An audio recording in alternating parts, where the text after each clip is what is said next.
Hello, fictional. Welcome to the Fiction Series X. Today we are gonna see, what if Issei become A Dragon of Kuoh? Part 1.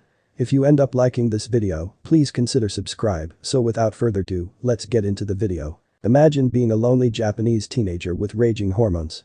A porn-addicted goon whose only goal in life is to drool over any woman's breasts, unable to do anything but ejaculate and feel guilt over and over again, like a slave. Imagine being in a school surrounded by beautiful teenage girls that do nothing but antagonize you 24/7 for existing and following your base nature. You are reprimanded for simply wanting affection while they follow their own hypergamous nature and encircle a single man. Even his so-called comrades and friends would backstab him for even a meager crumb of female attention, cursing and hating him for the fact he has a girlfriend or in this case, had. That was what was drone through the back of Issei's mind, alongside the buzzing pain of a light spear lodged up against his prefrontal cortex. It was a miracle he was still breathing, though not for long. Cloudy tear-coated eyelids could barely make out his assassin, though vision of her curvaceous, scantily clad form, alongside those massive crow-like feathers, was etched into his mind. Don't blame me, blame the god that put the sacred gear in you. Raynare giggled, her body floating inches away from him. Why? The brunette barely mouthed, hands covered in blood, barely able to comprehend the sheer horror of it all. I loved you. The fallen angel paused, her self-absorbed giggling, as the sound of her high heels clacking against the stone pavement echoed louder and louder, with Issei horrified. He tried to move away, force his body to move, yet he couldn't. He was forced to witness this demon in the guise of a beautifully vile woman torture him even more. Love? Are you fucking stupid? Raynare glanced at him with a disgusted scowl as he felt the sharp pang of a heel press up against his stomach, making him howl like a cornered beast. Have you seen yourself? You're one of the most pathetic, disgusting humans I've seen, and believe me, I've slept with plenty.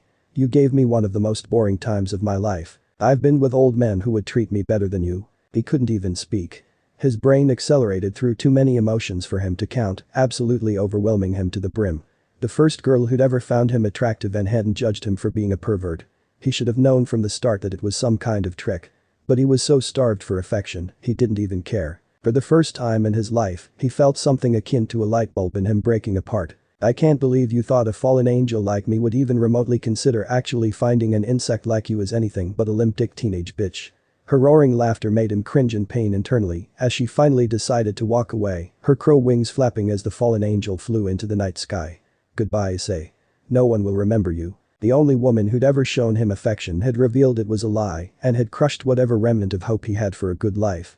He who'd wasted his entire life on encircling and putting women on pedestals in his own weird way, hoping that one girl would perhaps see past the perverted exterior and find that inside there was a lonely man that wanted to love and be loved. Who had instead been corrupted by porn addiction, by an abusive school of women who refused to give him the time of day, by a lack of comrades and most importantly, no real paternal figure.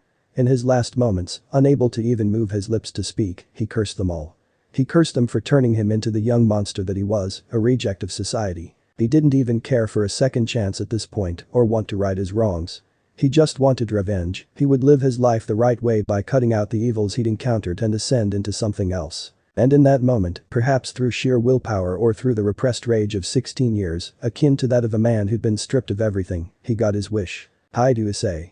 My partner, the current Red Dragon Emperor. Hear my voice. Came the heavy, low voice of a rumbling beast, echoing throughout his mind. No, you are not hallucinating. My name is Y Drake Gotch, or the Welsh Dragon. Thousands of years ago, I was sealed into an object called a sacred gear and forced to reincarnate into a different human every few generations. My power surpassed that even of gods. Drake spoke proudly, somehow managing to calm the distraught dying boy. As if he felt that everything was at peace with the world. I have been residing in you since birth, yet you did not have the strength or power to manifest my presence. Somehow, perhaps by your rage, you were able to call me out. We have not much time, so I shall be quick.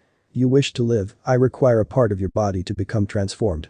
Make a choice quickly, your words and your emotions have resonated with me, so I will grant my power to you. The ancient dragon continued, his vast crimson figure present in Issei's mind. The boy's vision of him felt so real, as if he knew the dragon the same way he'd known himself. My back, take it. He blurted out. Life in Japan as a single mother was tough.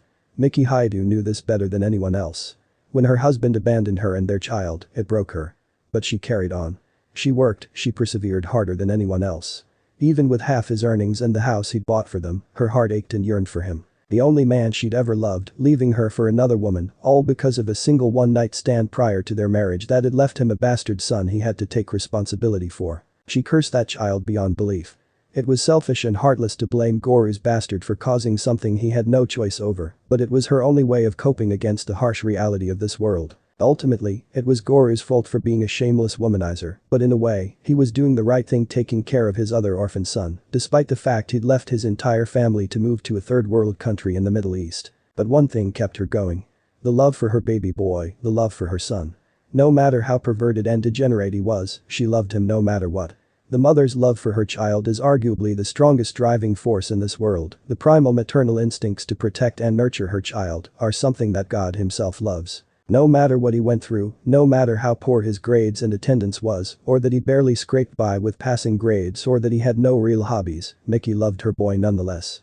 He deserved that, he had no father after all. So when she saw her son limping back home, covered in dried blood all over his clothes and buried in the roots of his thick messy brown hair, the woman had every right to be shocked and fearful. Issei, what the hell happened to you?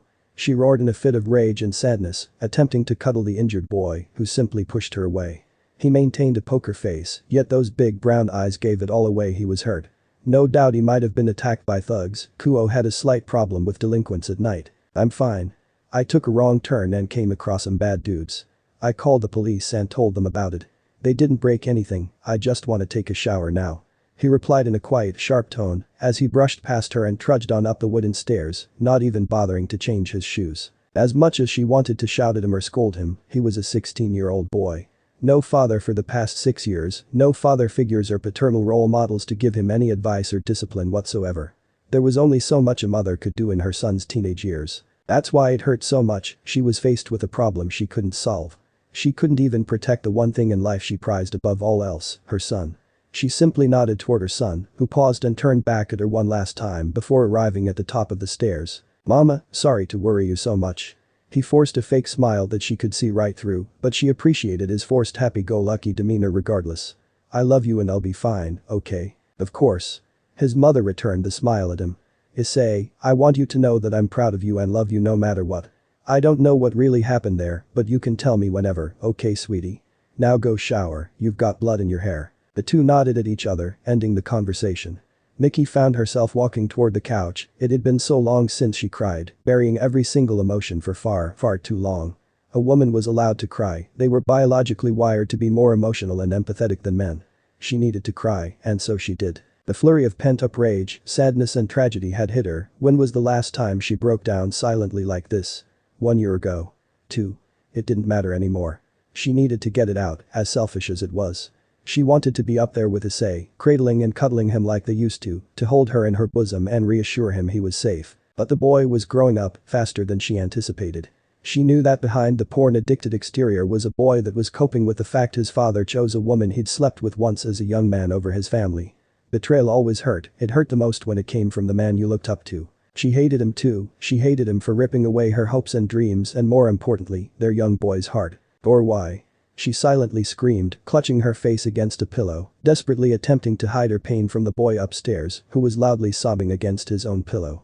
She knew Issei was never good at hiding his sadness.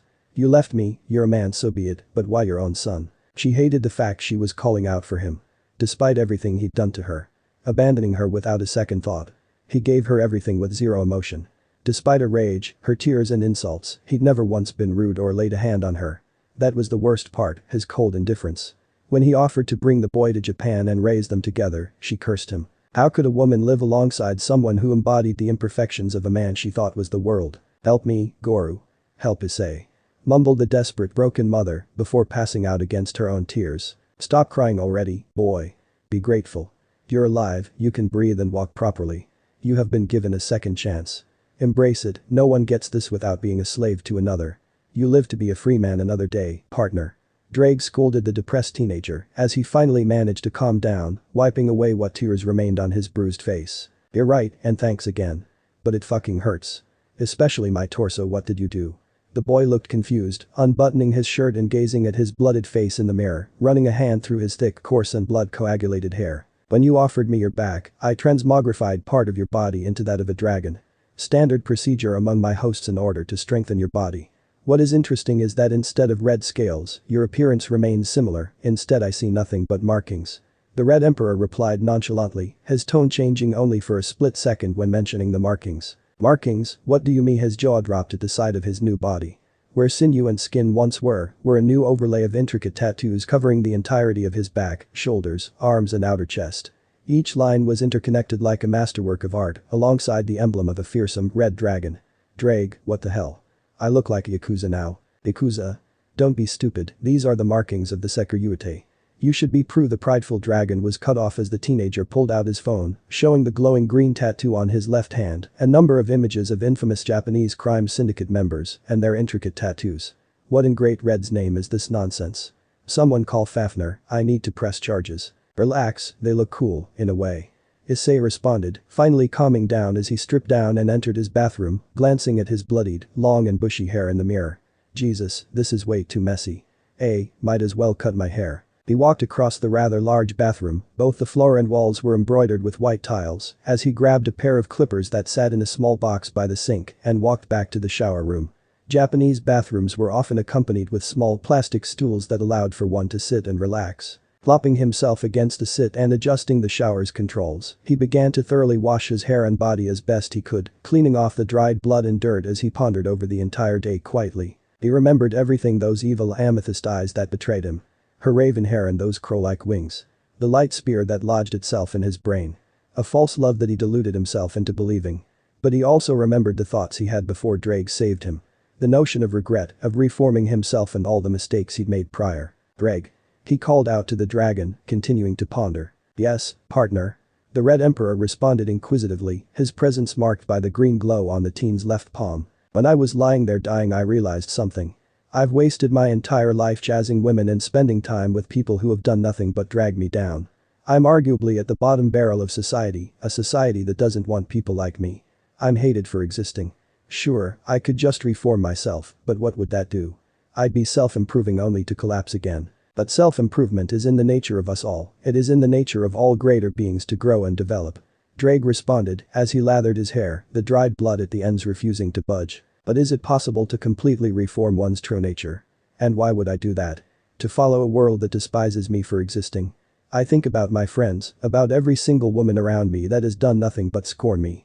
I'm probably disgusting, but that doesn't change the fact that I have been mistreated. It's made me realize something, perhaps it's my brain going wild from everything that's happened, but I have a few ideas, if you'd hear me out.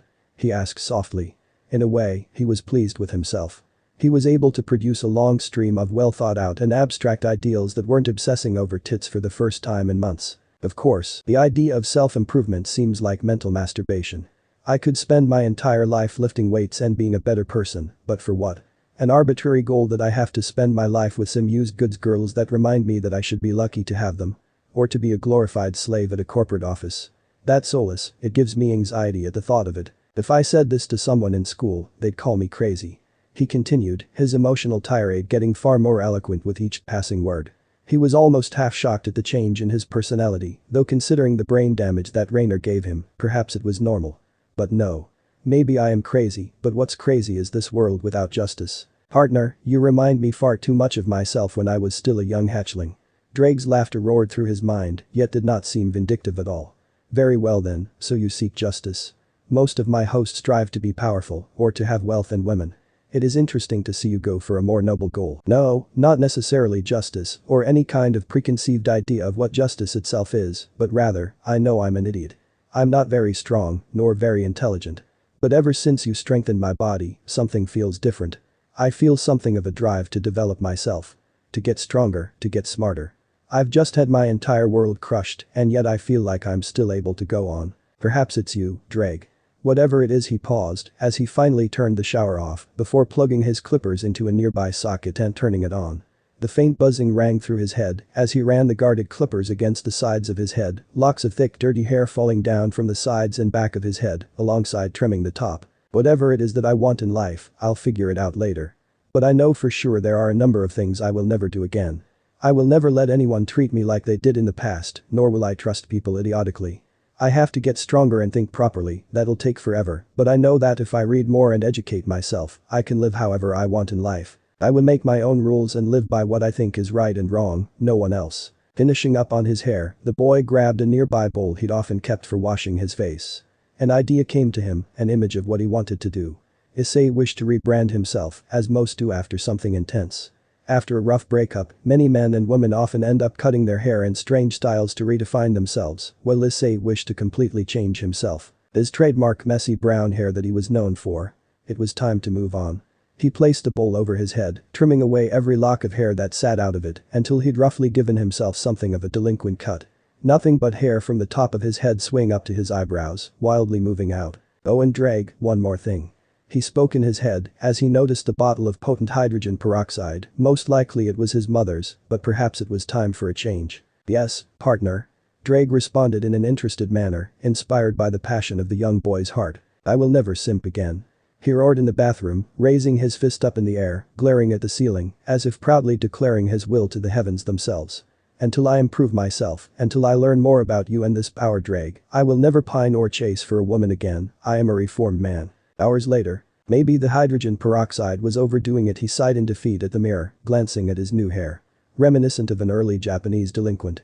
The once innocent-looking Haidu Issei now sported bleached blonde short hair, sitting comfortably at eyebrow level. No, it looks good. Only time will tell how it goes. The red dragon chuckled in amusement at the sight of his host's hazel eyes shaking in defeat, attempting to cheer him up. You're right. He nodded, shaking his head and shifting back to his computer, now on Google. I feel so sore. Why the hell is it so hard to move? Because your body is still adjusting and recovering from the severe injuries. Don't expect to be training for at least a week. Instead, you must train your mind. Without a strong mind, your body is useless. Drake added. I advise you to do research, read up on everything. Then I shall teach you how to manifest your sacred gear. Sacred gear, you mean the gauntlet thing that you keep telling me about? The one that lets me boost my power and transfer it to other things? He asked, reminiscing over the information dump the dragon had force-fed him during his time after his failed date. Yes. Wait, so I can transfer it to anything, right? The blonde teenager asked curiously. Does that mean I can transfer it to parts of my brain and like improve my cognitive function? Process things faster and memorize more? What? Drake's silence caught him off guard, as if he'd asked a stupid question. Partner. I love you. The dragon cried out in unexpected happiness. Do you know how many centuries I've been waiting for a host to figure this out? To attempt to use his brain. How many years I've been cursed with meatheads, while Albion is gifted with the most genius hosts ever. Haidu Issei, you are my soul brother. Huh? Issei asked, a deadpan confused expression sitting on his face. Don't give me that look, you are a genius. Please, let this old dragon guide you. I will make you the smartest wielder who ever lived. Albion will be in tears when I make you greater than Lycurgus himself. Drake continued to rant and cry in awe. Liku. You will be a dragon worth of succeeding one of my greatest hosts, Belzerd, Elsha and the great Spartan king, Lycurgus. Dude, I'm 16. Boru Haidu had lived a life that most wouldn't even dream of. Now in his late 50s, the Japanese man, funnily enough, wasn't even Japanese. Having grown up in the United States, his parents migrating for economic reasons, he'd been bilingual his entire life, speaking both Japanese and English with yearly trips back to the homeland. His parents ensured that while the man received a Western education, he kept in touch with his ancestral roots. The diaspora's life was uneventful and normal until he turned 18, opting to join the military rather than attend higher education. He'd faced discrimination growing up and decided to prove that a Japanese American was just as patriotic as any other American, proving that ethnicity didn't stop him from succeeding, and a good soldier he was. It was when he joined a special unit that his life really got interesting. Having served during the Cold War as a commando, he'd had his fair share of kills. Russians, Chinese and Koreans were the most common, with the occasional Iranian. Americans loved their war crimes, after all. He'd grown older and more tired with every single deployment, opting to eventually settle down, yet he was too good at what he did. The man was very gifted at being a soldier, not so much at academics. Then, the CIA tried to get involved in the supernatural, the moment where it all went to shit. It's no secret that Hitler and Himmler were desperately searching through the occult in hope of finding an ancient mystical race of Hyperborean Aryans. Though, the search for the apparent fair-haired demigods didn't bode well, they did find something far more interesting. Deep in the mountains of Armenia lurked a race of something far more sinister werewolves. Not your typical cartoon or horror show-esque trash, but rather a race of shape-shifting metahumans, able to decimate entire battalions in their human forms alone. In their beastly forms. Able to destroy armies. Though they were unorganized and hence why their numbers were decimated by the Ottomans with the use of silver weaponry, they still roamed quietly, looking for a chance to resurge. The CIA had sent Goru's unit into a cave near Yerevan, only for them to wiped out in an hour. 50 of America's most elite killers, taken out by 5 beasts that seemed to belong to something out of a Junji Ito manga. They left him for last, and in a cruel twist of fate, they refused to kill him. No, they did something far, far worse, they blooded him. A newly bitten werewolf is something to be afraid of. While most have years to grow and control their powers, alongside the guidance of older wolves, Goru roamed the lands like a wildman. He'd murdered thousands, with Caucasus governments using the arts of war as a front to deny any potential beasts in the area. It was only after a year that he'd finally managed to control himself. And yet again, Goru roamed the earth as a wanderer. Reeking of blood wherever he went, the villages he passed knew exactly what he was, chasing him out.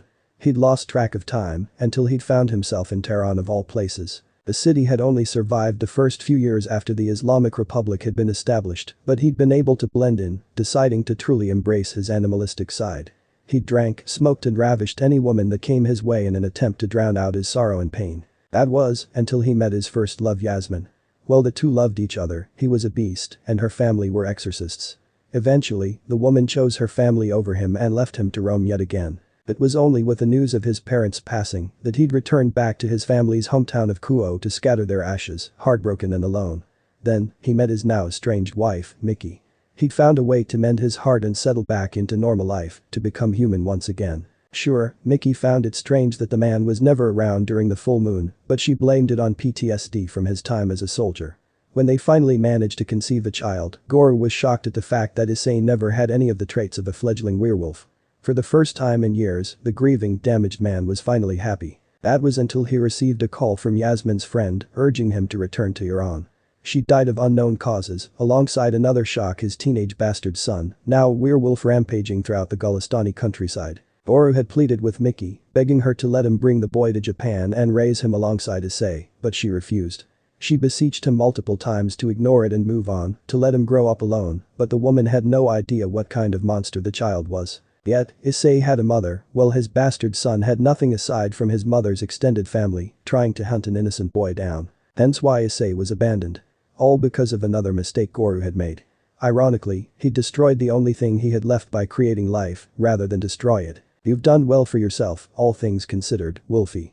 The silver-haired devil practically sung as he walked through the luxurious hall of a living room, decorated with furniture that seemed to belong to a palace, a hand casually brushing away at an etched marble pillar. Goru's eyes widened in shock, turning back. Despite his lycanthropy, age had not been kind to the man.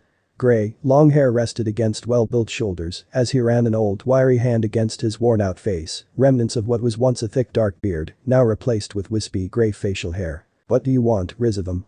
The old wolf spat, refusing to make eye contact with his uninvited guest, staring out at the window quietly. He cursed silently to whatever god had brought this man his way. The former Devil King continued to walk toward him, the sound of leather heels smacking against marble flooring echoing throughout the mansion. "What, I can't give my greetings to an old friend?" he asked sarcastically, standing side by side with the man. Despite Rizavam's taller figure, he was still intimidated by the old man's imposing musculature and build a body of someone who'd been fighting most of his life. The devil could practically smell the rage burning off the old man. "I've told Euclid before, I'm not joining any factions." Goru continued, opting to take a seat against an ornate sofa, gesturing Rizavam to do the same. "You're here anyway, want some tea?" he asked, gesturing a passing servant who nodded earnestly and hurried away. "Why not, I've got time." Rizavam smiled earnestly, continuing to take in the surroundings of the room. "Seriously, this is a nice house. Your wife give this to you in her will. I need one of those chairs in my place, they don't make furniture like this in the underworld. It's Iquin's favorite chair, so I don't think he'll be too happy about it." Goru chuckled, reminiscing over memories of his first child's attachment to the dark leather throne. The two eyed over as a servant returned, beginning to pour dark, black tea in 2 glass cups, before finally leaving. Maybe I'll buy another." He shrugged. "Speaking of the boy, how is he?" "It's funny you say that, he's the reason I'm here.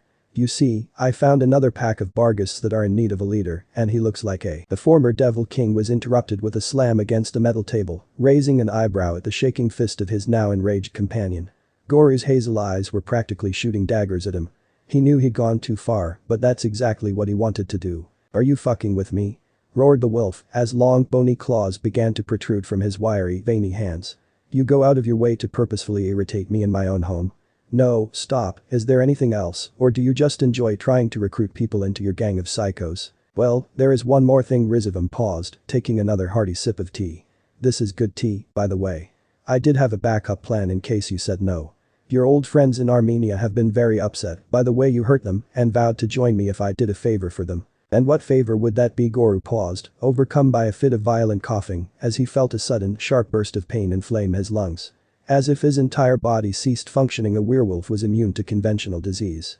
You fucking bastard. Rizavam only smiled earnestly, placing his teacup down and standing up, beginning to pace around the now collapsed man, barely able to breathe as Guru clutched onto the couch for dear life, spluttering blood all over. The once white marble floors being stained red with blood. His blood. Wolfsbane. Rare to find. You know, some wolves are too resistant to silver. Combine that with the fact you doggies regenerate from basically anything makes you very, very hard to kill. You'd be perfect soldiers if you weren't so wild. The silver-haired devil began to monologue, delivering a violent, powerful kick against the collapsed man, earning pained howls from the dying man. But Wolfsbane. It can kill regular humans with a small bit to a werewolf like you? I'm just surprised you didn't die on the spot. You paid my servants. How? Guru gasped, regretting wasting air on any insults. He felt hot, burning hot, as if someone shoved a napalm bomb inside his stomach. He clutched onto his abdomen for dear life, already feeling a hole form in his stomach, his entrails beginning to slowly leak out, held by nothing but the hem of his shirt. Not paid, doggy. Fake servant. The devil giggled as he began to walk away. You've been good to me, so I won't kill you on the spot. Relax, I've already told Dick when you're not feeling too well, you'll at least be able to give your final words. I never got that with my father, so be grateful. Oh, and one more thing, your son's going to do great things. I've already got something lined up for him. The devil shouted, waving a final goodbye to his old friend. Leave Iquin alone, devil. The wolf grunted, dragging his body toward the disappearing figure of his murderer. Oh, I'm not talking about the pup. I'm talking about Issei. The devil winked before disappearing. Where is he? Where is my father? Where is Guru Haidu? Came the exasperated, broken voice of the young man, violently shaking the nurse, who glanced at him with an emotionless expression. Are you his son? She replied with a deadpan expression, unfazed by the young man's tear-lit face, his hazel eyes sparkling with sadness. Yes. Please, please. Take me to him. He pleaded to the nurse as she pointed toward the wooden door down the white well-lit corridor. Thank you. The sound of his erratic, heavy breathing was well noted by all the hospital staff with sad, empathetic nods. After all, the hospital was owned by his father, after all. They knew who he was. The boy resembled his father too much, despite their slight differences in appearance. Rushing through the room, the sight of a doctor sitting by his father was bad enough. Guru was always known to have been a healthy man. Seeing the bloodied, exhausted form of his father already ruining his stressed demeanor. Before he could even console the old man, he felt a hand gently brush up against his shoulder, the doctor attempting to whisper in his ear. Iquin, I'm sorry. We've done our best. He's barely clinging onto life support. He's practically refusing to die just so he can see you. You've done your best, Dr. Riza. If it's meant to be, it's meant to be. Thank you. Iquin feigned a momentarily smile as the doctor nodded and left the room. He took a quick breath to calm himself before sitting by his father's bedside, intravenous needles inserted across the body alongside cotton patches and a ventilator. It was hard to even comprehend that his father, the strong, warlike man he'd known his entire life, was going to die. Iquin, was I a good father? Guru asked quietly as the two interlocked hands, glancing into each other's eyes. He'd never seen his father even speak in such a weak, exhausted manner. Yes. Iquin nodded quietly with dejected eyes. No. Be honest. I'm guilty, my son. Guru cried out in a husky voice, clutching onto his son's hand with a firm, hard grip. Yes, you were the greatest father ever. I love you, Baba. He nodded back, choking back any more tears. Listen to me, Iquin, my boy, my beloved son. The dying man whimpered out. There's something I've always hidden from you. You're not my only son. The young man paused, yet nodded. He was listening, he could save the shock for later. Right now, he steeled himself further. He prayed to God. He was technically a devout Muslim like his mother, after all. God, please. Please save him. I'm selfish, I don't care. I'll do anything, just let him live. I don't want to watch my father die. He uttered to himself, clinging desperately to whatever he could to cope. It's been so many years since Mickey left me. So many years we've lived apart. So many people I've killed. I've even neglected you too, my boy. I didn't know you were born until it was too late. I'm sorry, I am a horrible man and I've given you this god-awful curse. Guru stammered, his voice getting weaker every second. The sight of his ever-weakening body sending shivers throughout Iquin's spine. It's time I pay for my deeds. No, don't talk like this, father. he sobbed, clinging onto his father like a newborn to his mother. I know you'll forgive me, Ikwin. You're a good man with a great heart. Goro continued. But until she forgives me, I will not find peace. My family scattered, broken. Promise me, Ikwin, that you won't scatter my ashes alone, that you'll scatter them in Japan. No, our homeland. I want both my sons to do this as my last right. He could only nod, finally unable to hold back his tears. The young man reduced to nothing but a crying boy again, his own traumatic memories flooding back. Another parent lost, all because of his own mistakes. Tears spilled against his own father's chest. I love you, Ikwin, Issei and Mickey. Find them for me, Ikwin. Reunite our family. I know how much this hurts you, my son. I want you to live happily, find a good wife or maybe a few wives, knowing you. The two shared a chuckle. Look after your brother and your stepmother, they may hate you at first, but it's not your fault. They're good people, they'll love you too. Of course I'll do it, but not without you. Stay with me, we'll find them together, you're my dad, the Great Wolf. Let's go to Japan, I want to see my other homeland, let's go see Grandma and Grandpa. He nodded, pressing his face against his father's chest desperately, tears flooding down his rosy cheeks. It appears our time is coming to an end. I'll meet my maker now, son. I'm with you in spirit, son. Goro muttered with a faint smile, as his eyes finally shut close for a final time. And then, Goro passed away. Before his eyes, his comatose body went limp between his arms. The Great Wolf of the East, Goro Haidu and his father. After a lifetime of fighting and suffering, the man had finally found inner peace. He stood atop his father's mansion, now his, glancing at the sunset from his balcony quietly. The funeral was far busier than he'd expected. Families from all across the world had come to pay homage to the old wolf. Even a few fallen angels and devils. What caught his attention was the lanky redeed that referred to himself as Surziches who'd offered him a business proposition. Ikwin would have been a fool if he didn't accept it, hence why he found himself waiting for the devil's arrival anxiously. The young man began to scratch at his face, annoyed at the accelerated growth and wisps of facial hair. He'd only shaved yesterday, and yet it already began to sprout, an unwanted feature of lycanthropy, not to mention his shaggy thick brown hair that covered his face if he didn't tie it back. Is everything alright, son? Asked a familiar voice from behind him. Ikwin turned around to be greeted by Timur, his family's servant. In the East, it was fairly common for affluent families to often have numerous people serving him, though with the passing of Goro, Ikwin only kept a select number of staff around to keep his house clean and in order. His father had inherited the house and a sizable fortune from his mother, Yasmin's passing. While his parents never spoke much about his mother's extended family, he knew that they were a clan of Magi that claimed to be Muslim, despite following a rather heretical sect that had been persecuted since God knows how long.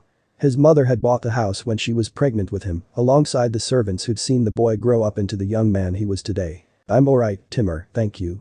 Ikwin nodded back, glancing at the shorter, older man. But there is one thing, father's family. Did he ever tell you about them? Despite Timur's age, definitely bordering on his late 50s, and the receded hairline from years of stress, he always had a smile on his face, able to hide his own distress and sadness from Goro's passing. The two had always been close, with Goro treating Timur and the other servants more akin to family than staff. They'd all grown fond of each other, with Ikwin continuing to employ them and provide for them regardless. They relied on him as much as he relied on them, they were free to live on his land as long as he liked, in fact. Son, he left them years ago. He spoke about them all the time and sent money to support them, though they never replied to his letters. The older man replied in a hushed, sad tone, nodding his head down. All because I was born, right? Ikwin scowled in sadness. He knew deep down, the circumstances of his birth and his curse had caused far too much trouble to everyone he knew, despite the fact they'd always reassure him that he had done nothing wrong.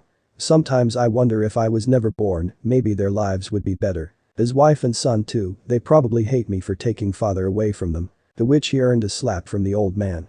No matter how weak it was, the shock of having the man he considered an uncle lay a hand on him had shocked the young man, while Timur gave him an expression he'd never seen before: rage. Never say something as stupid as that again. The balding, wiry man glared at him. Your parents saw you as the best thing in their lives, no matter what you think. They praised you and were always grateful to have you in their lives. I was there since the day you were born, I fed you, clothed you and carried you on my back for so long. I have no children of my own, Ikwin, but I love you as if you were my own son. Never forget that. All of us love you, your mother took us in when no one else would and gave us a place. To see tears fall from Timur's eyes set Ikwin's heart ablaze in sadness.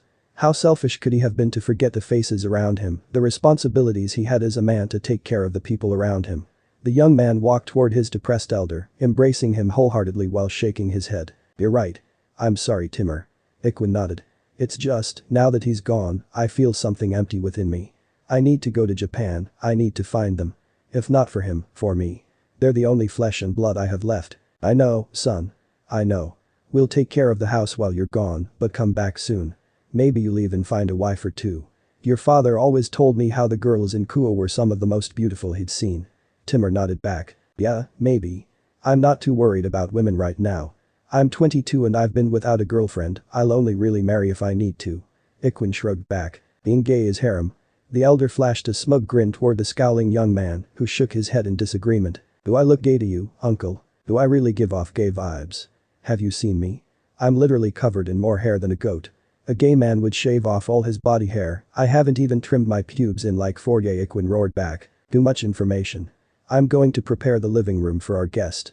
Timur nodded, before departing. Oh, and do find a girl, I would like to see you have children. The house could do with some more children, after all. I am going to kill you. Your old man said the same, which one's still alive? The elder winked. Wait till the full moon, Kuni. Allow me to reintroduce myself, my name is Rias Gremory. Also the current Devil King with the title Lucifer. The Redeed sat comfortably against a yellow sofa, clad in a set of robes and armor that seemed to match the title. But relax, I don't want your soul or anything, we don't do that anymore. We're liberal now. Even the devils have to adapt now, huh? Iquin asked as he gestured toward the black table, presented with a number of confectionaries and sandwiches. You want to eat something?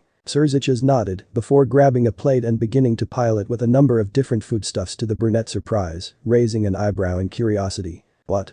My wife doesn't let me eat too many sugary things, says it'll make me fat. Rias frowned. Nah, I'm just interested in how laid back Satan is. It also seems really weird, seeing as I've cursed devils my entire life and all. Iquin frowned. Also, why the hell are you being whipped by your wife, you're literally the devil. You haven't met my wife. Rias shivered at the thought of Graphia's disappointing pout. Fair, I avoid women for a reason. Iquin nodded back. You love your brother, then.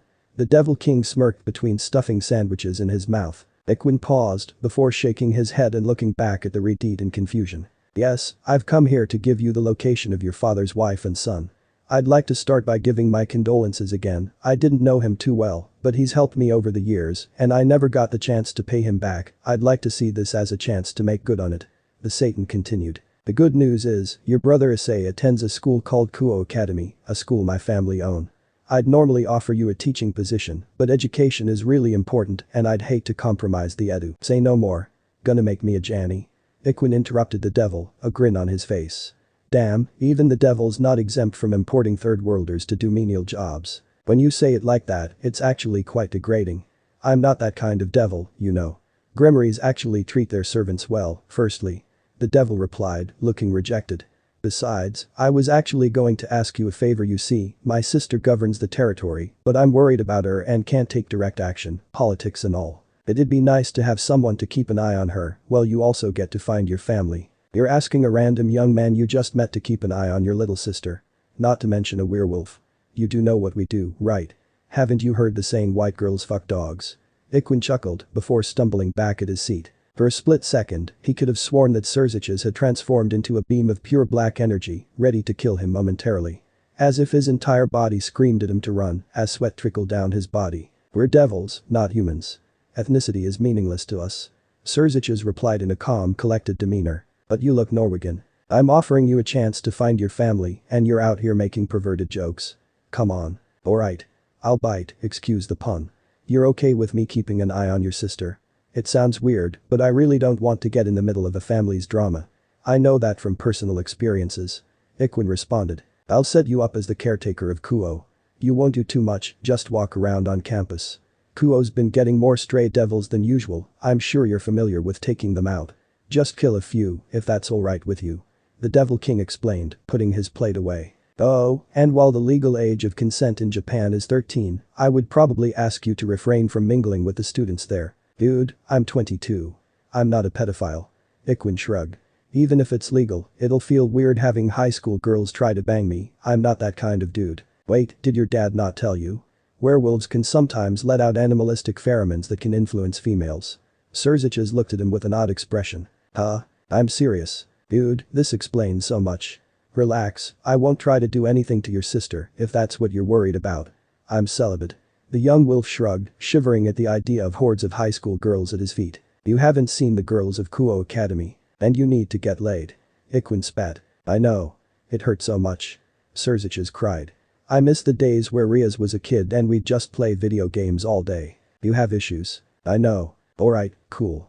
I think that wraps it up. When do I go to Kuoh? Ikwin asked, attempting to end the conversation as soon as possible. Does next week sound good to you? Surziches asked, to which Ikwin nodded. Oh, and one more thing. My wife is mad at me, can I stay over the night? Dude, get a hotel or just teleport home. The young man sighed, planting his face against a hand. Please, it's a really nice house. You don't get views like this in the underworld. The sound of the doorbell ringing frantically made him sigh in grievance. Issei rushed over, calling out to the banging against the door. It had been a week since the incident and far too much had happened since then. Yeah, I got it, be patient. He yelled out before opening the door. Sorry, is this the home of Haidu Issei? The voice of a nervous female came as Issei got a better look at her. Shit. The now blonde boy thought to himself. Yeah, I'm Haidu Issei. What's up? He asked as he attempted to avert his gaze from the girl's voluptuous chest. Do I know you? Why am I trying to act cool? He muttered internally. I swear, if you return to your perverted ways instantly and start simping for this devil, I am going to forcibly stop your lower half from working for an entire week. Drake's annoyed voice echoed. Wait, she's a devil. Like Satan and shit. Damn, Drake, what the fuck did you drag me into? Issei roared back. You're Haidu Issei? The Redeed asked as she held a large stack of paperwork and books in her hand, examining the boy curiously. Sorry, I thought you were someone else, you look different. Boy, eyes up here. He snapped his fingers as the Redeed's gaze began to glance down before he realized he was only wearing a pair of boxers and a shirt. Oh. Sorry, I must have come at the wrong time. Anyway, I'm Rias Gremory, a third-year student. I'm here on behalf of the student council, as all the members are busy currently. I'm just here to hand you the work you've missed from this week. Rias chimed, flashing him a cute smile. Anyways, is there a reason why you've been missing school? I have to let the student council and director know you have a perfect attendance, at least until now. Did something happen? Dude, why is she so cute? Why is my heart throbbing looking at her? I hate women. He was practically screaming inside as the girl's baby blue eyes gazed up at him. Shit, I thought boosting my brain would turn me into a sage, goddamn. Boosting your spear and hormone production into overdrive is probably what caught her attention. Most likely, you smell like a man to her. Drake responded. Are you okay? You seem to be staring into space. Rias waved toward him, causing the brunette to shake his head out of his stupor. Oh, sorry. Yeah, I've been pretty ill for the past few days, nothing contagious, I injured myself badly and forgot to call the school. Thanks for the books, I'll get caught up over the weekend. Issei smiled back while grabbing the stack of books and papers from the girl. Really nice of you to check up on me. It's fine. I'm friends with President Sona and she needed help, so I offered. Rias replied as Issei wondered what to do next. Invite her inside. Dude, no way. I'm not a simp, I refuse to talk to women more than necessary. Do you understand how fucking horny I am? Or the fact I can't even jack off because it'll ruin my brain. Do it. Cool, sorry, this was unexpected. Do you want to come inside? I can make tea or whatever. The young man asked the Redeed, who unexpectedly nodded as she began to slip off her shoes. Thank you. Tea would be nice, are your parents okay with it? The devil asked as she glanced around the boy's house, following him to the living room as he returned momentarily with a tray filled with cups and tea. I live with my mother, she's out working right now, so don't worry too much about it. Thanks again for bringing stuff over. Issei continued. The two sat there awkwardly, fumbling as they exchanged glances and looked away before the boy finally steeled himself. He'd spent the last week shutting himself in. Days had passed and he'd finally managed to slightly master and manifest the boosted gear. He'd done nothing but learn absurd amounts of knowledge ranging from sciences, mathematics and the human body in an attempt to augment his body.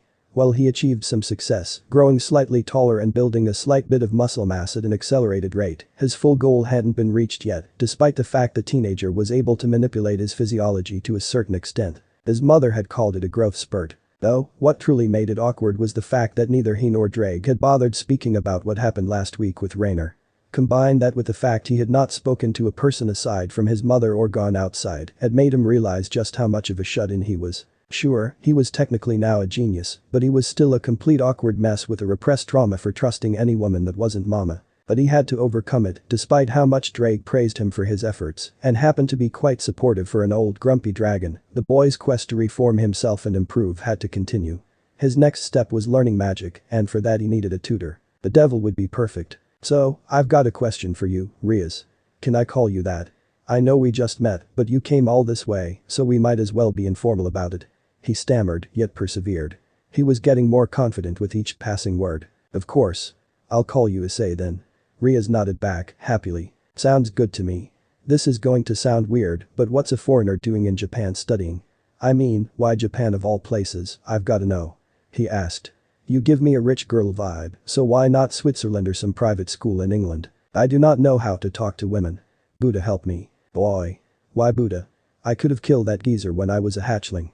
Why pray to Buddha when you have the Welsh dragon inside of you? Yelled Drake in a jealous fit of rage. The dragon had become far too accustomed to him, he assumed it was due to the fact that none of the other hosts spoke to the dragon that much, while Issei had just turned him into his tsundere best friend in just under a week. You think I'm your best friend? Partner. You are my nakama. He hated the dragon's outbursts though, he certainly was emotional, yet loving. Dragons weren't known for being stoic most of the time, especially not the Welsh dragon. Well, I've never actually been asked this by anyone other than my family, but the girl paused, contemplating whether to be honest or not. It's because I love Japan. I love the culture, since I was a child. I used to grow up watching anime and playing Japanese video games with my brother, so I'm a big fan of it. Oda Nobunaga. He's so cool. If she wasn't a devil, and if he wasn't a self-proclaimed involuntarily celibate man, he'd probably gush at her dorkiness. But Haidu Issei was a reformed man. An anime and manga doesn't that make you a weeboo? Issei raised an eyebrow at the blushing girl. I prefer the term otaku. But you're a foreigner, so technically you'd be a weeboo. He replied. Shoot up. She whimpered in defeat, taking a sip of tea. He laughed provocatively at the girl's reaction, in all earnesty it was pretty funny. He began to catch his breath and look back at her, soon beginning to join in with his laughter, as the two shared a giggle at her expense. I'm joking, I don't judge. I'm hated by all of Kuoh's girls for being a pervert, so I have no right to complain. Issei nodded back. You know, I was warned about that, but so far you don't seem to be doing anything lecherous to me. She nodded back, studying his features, as if expecting him to start checking her out. Just wait, maybe I will. He grinned, earning a scowl of ire in response. Relax, I'm joking. It's been a while since I spoke to anyone but my mother, so it's a welcome conversation for a change. That's understandable, though I'm the opposite. Since I'm always managing the occult research club, I don't think I ever get time to myself anymore, not to mention all the schoolwork they're loading on us. Japanese schools are a lot more intense than Europe. She stammered again, but Issei caught on. He wondered why the compass dignified Rias Gremory of Kuoh was in his house, acting like a girl with her first crush around him, but he swept it off. He was setting her up with casual conversation after all part of his greater plan. Anyway, Rias. One more question. Issei continued. You're a devil, wanna be my magic tutor. She nearly spat out all her tea in response to his bluntness. She wondered how this seemingly normal, albeit handsome teenager was able to suss her out in a matter of minutes. Did he know her ulterior motives? What are you talking about? The Redeed smiled, feigning an innocent manner. Is this what they called you in Ibuayu? Uni is going to Japan because you watched too much anime as a child. I'm asking for a magic tutor, come on. You're a devil, I'll make a pact, I just want to learn magic, please. He gave her his best smile in an attempt to win her over. She couldn't resist, the teenager was rather cute in his own crude way. Even if he set her up and purposefully attempted to get her to teach him. Her, the woman who was raised in the courts of the highest caste of devils, known for politics and subterfuge. The same devils who controlled half the world's nobles and banks indirectly. Rused by a teenage boy. Fine. But it won't be me. I can set up a pact later, though it'll be with someone I know who's far more adept with human magic than I am. Magic systems vary between species, so I can let you know soon enough. You're awfully clever, Issei. You had me fooled into thinking you were just an innocent boy looking to make a friend or maybe more. Flashing him a coy smile, she nodded. Who said I wasn't? Wanna play a video game? Standing up, he grabbed a controller for his console, turning on the TV in the process. Video games. Her trigger word. Everyone was a victim to their vices, devils especially. It just so happened that he knew exactly what she enjoyed, though it was fun for her, she didn't have any friends who were into games. Akeno was far too preoccupied with shrine work, while the rest of her peerage were considered normies in her eyes, though she'd never admitted. But she had to test Issei to see if he was worthy of her superior taste. I'm a PC gamer. She replied calmly. Minecraft, I got a spare laptop. He grinned. Creative or survival? Hardcore survival. No, modded. Can I marry you?